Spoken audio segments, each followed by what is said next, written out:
Withdrawal ng Certificate of Candidacy ni Celia Lim at Brian Cua. Kinumpirma na ng Law Department ng COMELEC. Yan ang balitang tinutukan live ni Jet Arceliana. Jet? CJ, hanggang ngayon nga ay may ilang dagupenyo pa rin ang umaasa na may pagpipilian sila sa pagka-alkalde at vice-alkalde, pero mismong COMELEC na rin ang nagsabi na kinumpirma na ng kanilang law department ang pag-atras nila Celia Lim at Brian Cua.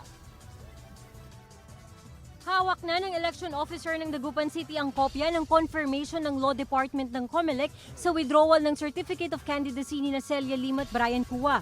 Bagamat fax copy pa lang ito at hindi pa nakarating sa syudad ang orihinal na kopya mula sa Law Department, patunay na raw ito na hindi na kandidato ang dalawa. Dahil nakaprint na ng balota, andun pa rin yung pangalan nila. Ngayon kung may boboto sa kanila, astray vote na yon, hindi na sila considered candidate.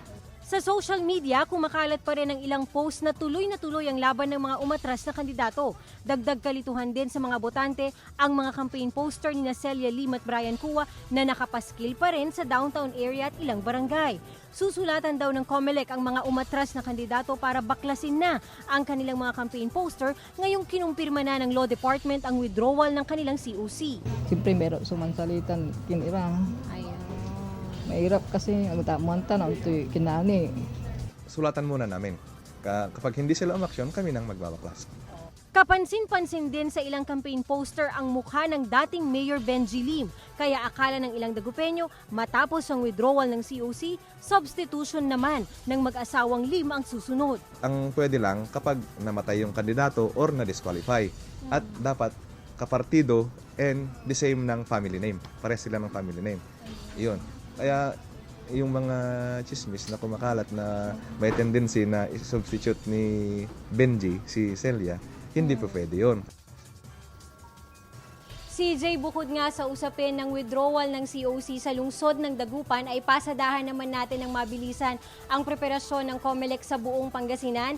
Anila ay nasa 90% ready na daw sila para sa eleksyon. Sa katunayan, kabilang sa kanilang isinagawang preparasyon ngayong buwan, CJ, nagkaroon sila ng reshuffling o yung balasahan sa mga election officers. 48 municipalities and cities, isa lang, CJ, ang hindi na reshuffle doon sa lungsod ng Urdaneta dahil sa mga isinasaalang-alang na dahilan. At makikita din natin, CJ, dumating na rin ngayong araw lamang itong mga supply mula mismo sa COMELEC Central Office.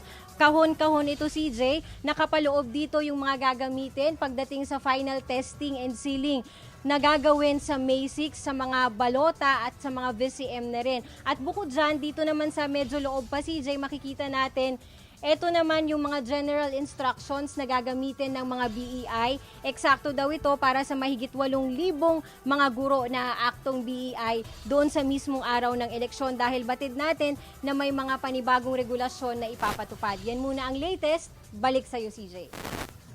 Maraming salamat, Jet Arceliana.